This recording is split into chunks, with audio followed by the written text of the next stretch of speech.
Bismillahirrahmanirrahim. Assalamualaikum warahmatullahi wabarakatuh. Alhamdulillahil mubdi'ul mu'id, al-fa'alu lima yurid, alladhi khalaqal khalqa faminhum syaqiyyu wa sa'id, fahadha qarrabahu li hadratihi wa hadha ashqahu fahuwa ba'id. Asyhadu an la ilaha illallah wa asyhadu anna Muhammadan abduhu wa rasuluh la nabiyya ba'dah. Allahumma salli wa sallim wa barik wa karrim ala habibina wa syafi'ina wa qurrati a'yunina Muhammadin wa ala alihi wa sahbihi wa sallim tasliman katsira. Amma ba'd, nawaitu at-ta'allum wa at-ta'lim wal ifada wal istifadah wan nafa' wal intifa' lillahi ta'ala. Rabbi shrah li sadri wa yassir li amri wahlul 'uqdatam min lisani yafqahu qawli. Amin ya rabbal alamin. Ikhwatal iman, jamaah sekalian, alhamdulillah, mari kita senantiasa bersyukur kepada Allah Subhanahu wa taala. Pada pagi hari ini kembali kita dipertemukan oleh Allah dalam keadaan yang sehat wal afiah. Dalam keadaan yang tidak kurang apapun, kita bersyukur dan terus bersyukur, dan cara kita bersyukur adalah menggunakan waktu yang telah Allah berikan, kesempatan yang telah Allah berikan ini dalam kebaikan. Di antara kebaikan itu duduk di majelis ilmu di taman-taman surga. Jangan lupa kita niat selain mencari ilmu, kita niat juga untuk beriktikaf di masjid yang mulia ini. Nawaitul i'tikaf fi hadzal masjid limuddati iqamati fihi lillahi ta'ala. Khotbah jemaah sekalian, kita akan melanjutkan kajian hadis-hadis yang berkaitan dengan ibadah puasa, agar dalam menjalani ibadah puasa kita nanti lebih bermakna dan lebih bertakwa kepada Allah Subhanahu wa taala. Di mana ikhwatal iman, ibadah itu tidak cukup hanya dengan semangat saja, tetapi menuju kepada ridhonya Allah, menuju kepada ibadah yang sahih harus juga dilandasi dengan ilmu. Dan sumber ilmu terbaik adalah Al-Quranul Karim dan hadis-hadis Rasulullah Sallallahu Alaihi Wasallam. Ikhwatal iman jemaah sekalian, dalam Al-Quran sudah diwajibkan, ya ayyuhalladzina amanu kutiba alaikumus syiyam kama kutiba alal ladzina min qablikum la'allakum tattaqun. Yaitu kita diwajibkan oleh Allah untuk melaksanakan ibadah puasa. Dan ini juga diwajibkan kepada orang-orang sebelum kita, yaitu umat-umat sebelum Nabi Muhammad, agar kita menjadi orang yang bertakwa. Dan syarat bertakwa itu adalah khasyah, takut kepada Allah, dan dalam melaksanakan ibadah sesuai dengan tuntunan Rasulullah Sallallahu Alaihi Wasallam. Ikhwatal iman jemaah sekalian, ibadah puasa merupakan ibadah yang hanya diketahui oleh Allah, baik itu keberlangsungannya dan juga keutamaannya. Begitu juga yang mengetahui hanyalah kita, pribadi kita. Puasa atau tidak selain Allah yang tahu, kitalah yang tahu. Karena untuk menipu pandangan mata manusia, seakan-akan kita berpuasa namun kita tidak berpuasa, itu sangat mudah. Tetapi tidak bisa menipu pandangan Allah, karena Dia adalah Maha tahu segala apa yang kita lakukan, tersembunyi atau tidak tersembunyi. Qul in tubdu ma fi anfusikum aw tukhfu ya'lamu Allah, yukhfu ya'lamu Allah, wa ya'lamu ma fis samawati wa ma fil ard, wallahu ala kulli syai'in qadir. Ikhwatul iman jemaah sekalian, masa ibadah puasa tidaklah lama. Kalau dari hari ayyamam ma'dudat, yaitu hari-hari yang telah ditentukan, insyaallah kita akan masuk di bulan Ramadan. Kita berdoa, Allahumma barik lana fi Rajab wa Sya'ban. Semoga Allah memberkahi umur kita di Rajab dan Sya'ban dengan memperbanyak ibadah. Wa ballighna Ramadan, dan disampaikan kita ke dalam bulan Ramadan. Faman syahida minkumus syahra falyasumhu. Jadi itu dalil dari Al-Quran. Barang siapa kalian bertemu dengan Ramadan, sebagaimana disampaikan dalam hadisnya kemarin pada pertemuan yang lalu, ru'yatul hilal fasumu, maka kita harus berpuasa. Dan sudah kita bahas beberapa hadis yang berkenaan dengan ibadah puasa Ramadan. Kita bahas sekarang waktu puasa yaitu memulai dari terbitnya fajar hingga terbenamnya matahari. Ya. Jadi di saat itu ada pemahaman yang salah dari para sahabat, sebagian sahabat ketika memahami waktu puasa. Lalu dijelaskan oleh ayat dan langsung dijelaskan oleh Rasulullah. Hal ini disampaikan dari hadis sahih dari riwayat hadis Adi bin Hatim radhiyallahu anhu qala lamma nazalat hatta yatabayyana lakumul khaytul abyadu minal khaytil aswad. Ketika turun ayat yang saya bacakan tadi, amadtu ila iqalin aswad, saya berpatokan terhadap tali ikat kepala yang berwarna hitam, wa ila iqalin abyad, dan tali kepala berwarna putih. Faja'altuhuma tahta wisadati, lalu aku letakkan kedua tali itu di bawah bantalku. Faja'altu anzur fil lail, lalu aku mulai melihat di malam hari. Apakah terlihat, bisa dibedakan antara malam itu atau yang warna hitam dan putih? Fala yastabinu li, tetapi tidak terang bagiku. Faghadawtu ala Rasulillah sallallahu alaihi wasallam, lalu aku pergi kepada Rasul dan bertanya tentang hal itu. Fadzakartu lahu dzalik, lalu aku menyampaikan apa yang terjadi. Faqala, lalu beliau menyampaikan, innama dzalika sawadul laili wa bayadun nahar. Yang dimaksud dalam ayat hatta yatabayyana lakumul khaytul abyadu minal khaytil aswad itu adalah malam dan siang. Jadi Bapak Ibu, kalau nanti panjenengan melihat ufuk atau fajar sidik atau fajar yang katib itu seakan-akan ada garis ya, di mana garis itulah yang dimaksudkan dari sini, dan itu menjadi permulaan puasa. Dari ayat ini diambil berbagai hukum, termasuk permulaan puasa dan berakhirnya puasa. Dari situ juga diambil berbagai hukum. Apakah seseorang itu bisa menggauli istrinya atau melanggar hal-hal yang dilarang dalam puasa di waktu malam? Ya. Di situ di ayat ke-187 ya. Uhilla lakum, dihalalkan bagi kalian lailatas syiyam, pada malam waktu puasa itu, arrafathu ila nisaikum, menggauli kepada istri-istri kalian. Hunna libasul lakum wa antum libasul lahun. Mereka itu adalah pakaian bagi kalian para suami, begitu juga kalian wahai para suami pakaian bagi mereka para istri. Sampai nanti ini wakulu washrabu, makan dan minumlah hatta yatabayyana lakumul khaytul abyadu minal khaytil aswadi minal fajr. Jadi hadis ini penjelasan dari ayat 187 dari surat Al-Baqarah ya. Jadi ikhwatal iman jamaah sekalian, patokan kita adalah bukan adzan. Patokan kita memulai puasa itu adalah fajar, di mana ada dua fajar, fajar kadzib dan fajar shadiq. Fajar shadiq itu, maka kalau kita mendefinisikan puasa kan al-imsak lugatannya al-shaum al-imsak. Tapi syar'an adalah ya, ijtinab iftir al-muftirat ya. Jadi kita menghindari hal-hal yang membatalkan puasa. Dari mana? Dari fajar sampai terbenamnya matahari. Banyak sekali hal-hal yang membatalkan puasa. 1. Makan minum. 2. Bersenggama dengan istri atau bersetubuh dengan istri. 4. Berkeluarnya mani dengan sengaja, baik itu karena gesekan atau melihat, yang menandakan bahwa orang itu syahwat. Nanti kita jelaskan hadis-hadis pengecualian-pengecualiannya.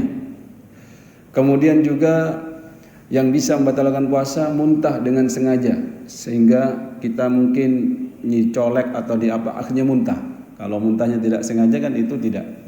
Atau memasukkan hal-hal yang bisa dianggap sampai kepada pencernaan kita, dan itu dianggap membatalkan, sama dengan makan dan minum secara sengaja.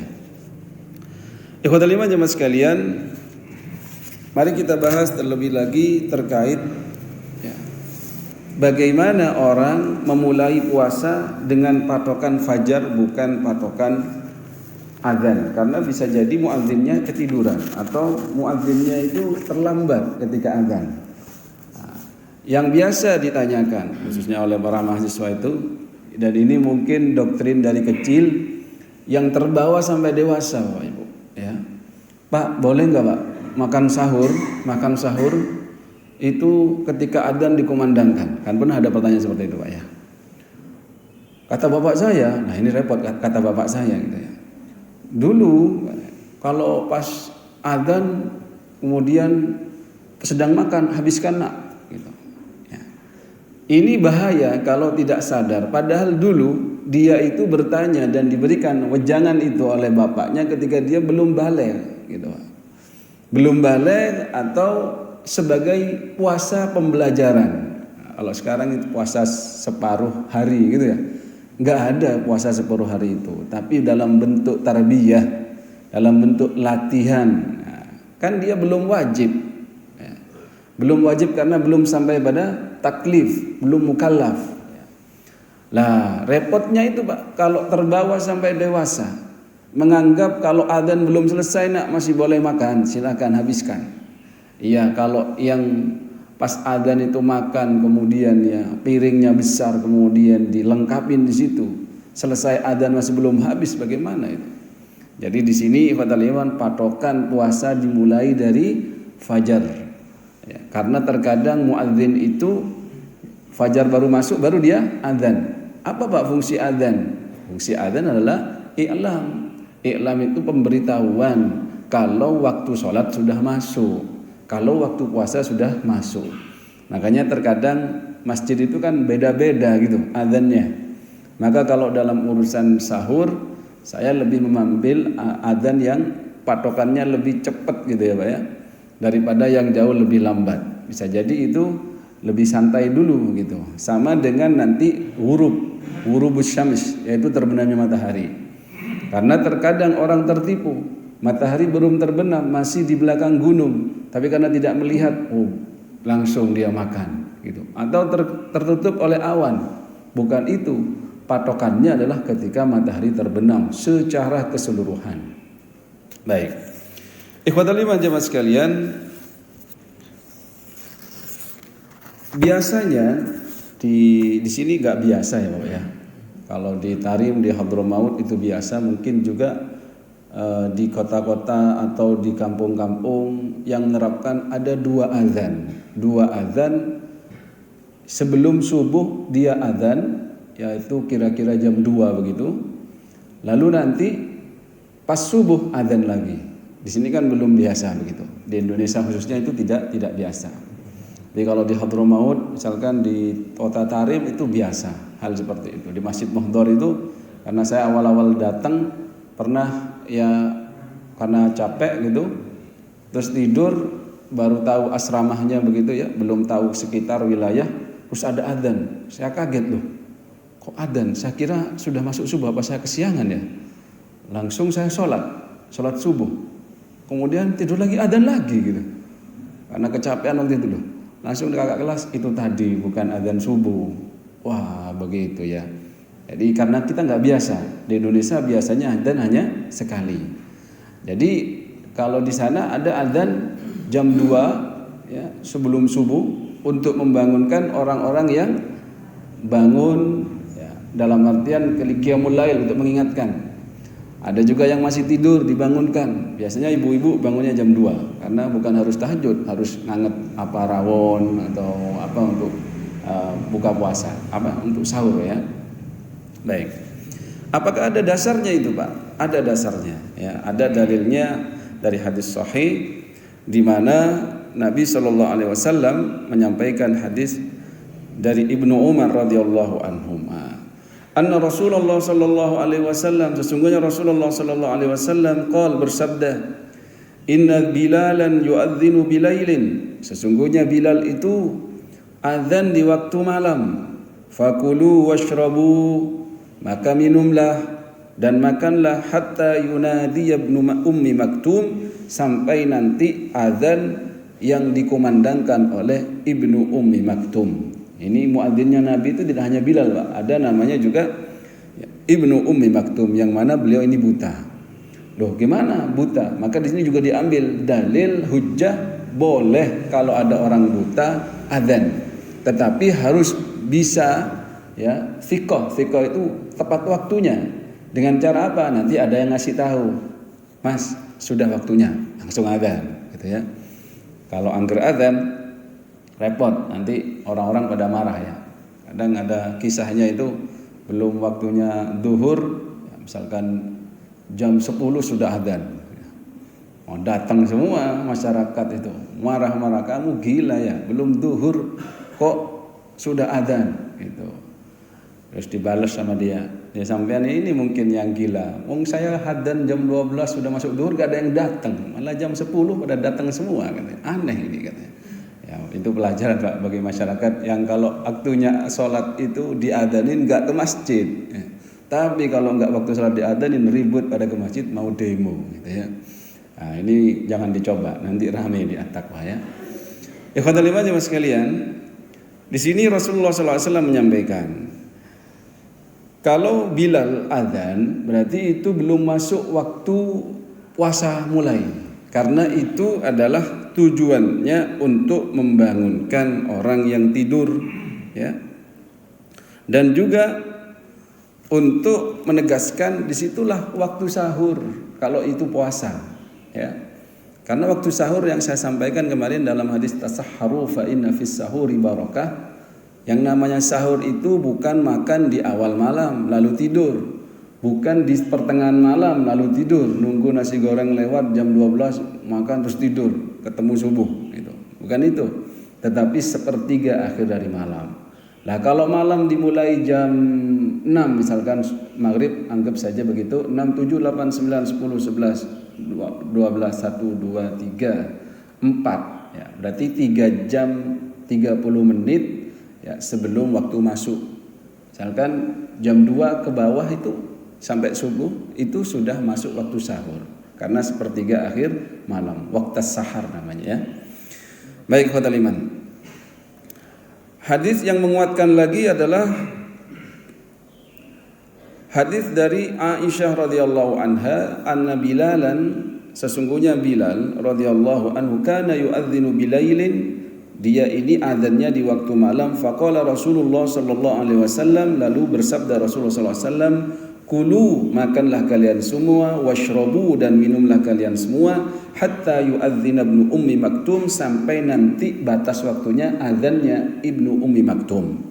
Fa innahu, karena sesungguhnya Ibnu Ummi Maktum ini la yu'adzinu, tidaklah dia adzan hatta yatlu'al fajru, sehingga nantinya dia itu akan mulai adzan kalau sudah fajar itu muncul, yaitu fajar yang shadiq. Berarti masuk waktu subuh dan waktu itu sudah tidak boleh kita sahur. Makanya tadi kalau tadi kita ini mendengar arahan bapak kita, ya harus dibedakan. Oh, waktu itu bapak itu masih melatih saya untuk puasa, padahal itu belum balik kan, belum wajib berpuasa. Jangan kebawa sampai balik. Jadi jangan terlalu ngentengin Bapak Ibu. Boleh takhirus sahur, boleh sahur itu akhir gitu, bagus, memang itu sunnahnya. Tapi kemarin sudah sampaikan, selang beberapa ayat dari sholat itu sudah imsak, dalam artian itu sudah menahan diri untuk tidak makan, takut pas kebablasan ya, waktu makan cabai-cabai gitu langsung masuk adzan belum sempat minum. Ini penyiksaan untuk seseorang ya. Maka kita kondisikan sebaik mungkin. Baik. Kemudian juga diperkeluar dari hadis Abdullah ibnu Mas'ud. Anin Nabi sallallahu alaihi wasallam, dari Nabi sallallahu alaihi wasallam qol, bersabda beliau ini, la yamna'anna ahadakum, janganlah sekali-kali kalian mencegah kepada seseorang, au ahadam minkum, atau satu di antara kalian, adzanu Bilal min sahurihi, ketika Bilal itu sahur jam 2 misalkan ya, waktu malam itu, atau jam setengah 2, atau terserah, di situ kebiasaannya nanti berbeda-beda. Jangan sampai jangan sahur. Enggak, itu masih bisa untuk sahur. Kenapa kata Nabi? Fa innahu, karena sesungguhnya Bilal itu yu'adzinu, dia ini adzan, au yunadi bilailin, dia ini membangunkan kita di malam hari itu, liyarji'a qa'imakum, ya, agar kita ini bisa berqiyamul lail, wa liyunabbiha na'imakum, agar bisa membangunkan orang-orang yang tidur. Jadi kalau sahur-sahur muter-muter bawa kelontongan begitu, apalagi dikasih dangdutan begitu, ya kurang syar'i ini Pak, nggak cocok sama dalilnya. Kalau mau ya diadzan itu jam berapa? Jam 2 adzan. Ya, bisa itu ada hujahnya, ada dasarnya. Wal yunabbihana imakum wa laisa lahu ayyaqul al-fajru awis subuhu. Ya. Jadi intinya di sini memberikan pengarahan pada kita, silahkan jam-jam sekian, kalaupun ada orang yang azan itu belum masuk waktu subuh. Makanya ini kembali pada kebiasaan kita di sini.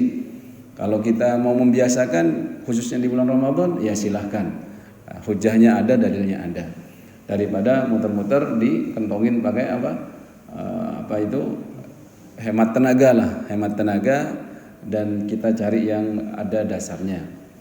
Ikhwatul iman jemaah sekalian, kita lanjutkan terkait tadi konsekuensi memahami malam, ya. Jadi malam itu Bapak Ibu bebas, dalam artian apa yang dilarang dalam puasa di waktu siang ya, itu dihalalkan di waktu malam dengan dasar apa tadi? Hadis dan juga ayat uhilla lakum lailatas syiyamir rafathu ila nisaikum ila akhir ayat pada ayat ke-187 surat Al-Baqarah. Kemudian begini, bagaimana kalau kita melakukan hal-hal ya, yang di situ bisa menjadikan kita batal atau mendekati batal. Salah satu yang saya sampaikan tadi, bahwasannya batalnya puasa itu kalau sampai bersetubuh, dan itu ada hukumannya tersendiri ya, yaitu memerdekakan budak. Kalau tidak bisa maka berpuasa 2 bulan berturut-turut, kalau tidak bisa baru menebus dengan memberi makan orang miskin ya, sittina miskinan, 60 orang miskin. Nanti ada hadisnya. Bagaimana kalau misalkan Bapak Ibu punya kebiasaan mesra antara suami dan istri? Misalkan mau berangkat kerja dicium dulu istrinya, begitu Pak ya? Mau ngojek, cek dek tak berangkat dicium dulu. Mau ke kantor dicium dulu. Ini perlu dibiasakan Pak. Ya, karena pernahkah seperti itu? Ya, Rasul pernah nggak mencium istrinya? Ya pernah. Dan Siti Aisyah itu bahagia ketika dicium oleh Rasulullah. Yang repot kalau istri sampean dicium oleh panjenengan malah merengut gitu, atau malah risih. Ini ada pertanda apa gitu ya? Seharusnya suami ketika mencium istrinya itu adalah kebahagiaan yang akan datang, bukan karena bau mulutnya nggak enak lalu mas diusir-usir gitu ya, bukan. Kalau di luar puasa itu nggak ada masalah.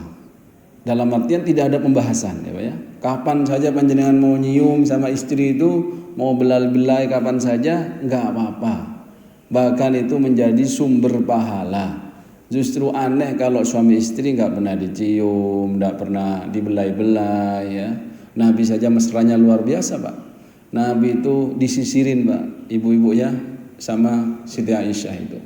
Bahkan ketika beliau iktikaf karena enggak keluar ke masjid, kepalanya itu dijulurkan ya keluar masjid lalu disisir oleh Siti Aisyah.